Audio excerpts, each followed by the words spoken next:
And his disciples said unto him, You see the multitude thronging you, and you say, Who touched me? And he looked round about to see her that had done this thing. But the woman, fearing and trembling, knowing what she had done, what was done in her, came and fell down before him and told him all the truth. And he said unto her, Daughter, your faith has made you whole. Go in peace and be whole of your disease. While he yet spoke, there came from the ruler of the synagogue's house certain who said, Your daughter is dead. Why trouble you the teacher any further? As soon as Jesus heard the word that was spoken, he said unto the ruler of the synagogue, Be not afraid, only believe. And he permitted no man to follow him except Peter and James and John, the brother of James. And he came to the house of the ruler of the synagogue and saw the tumult and them that wept and wailed greatly. And when he came in, he said unto them, Why make you this commotion and weep? The child is not dead, but sleeps. And they laughed him to scorn. But when he had put them all out, he took the father and the mother of the child and them that were with him, and entered in where the child was lying.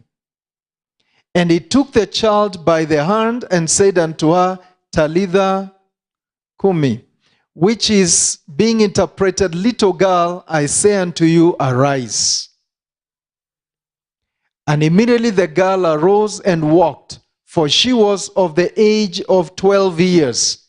And they were astonished with a great astonishment.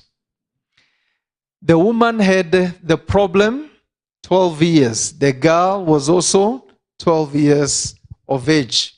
Two stories, but one lesson. Persistent faith in times of crisis. Persistent faith in times of crisis. The theme that we've pursued with the youth conference has been rooted in Christ. And we were going through the book of Colossians, the entire book, the letter, the 4 chapters. And we saw how that Paul wanted the church in Colossae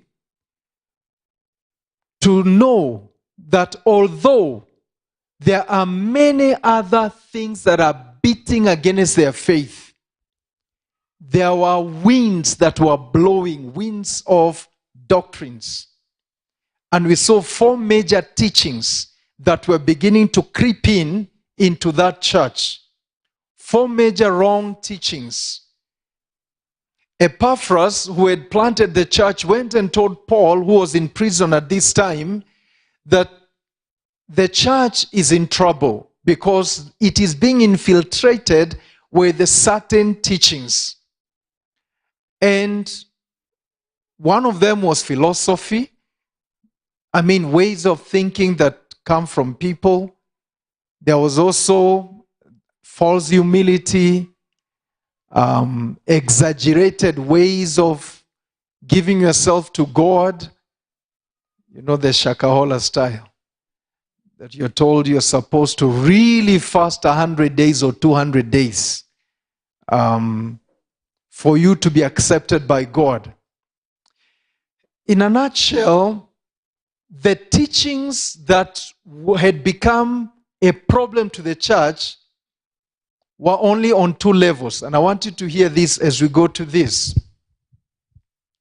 The one side wanted the people to think God is very far from them.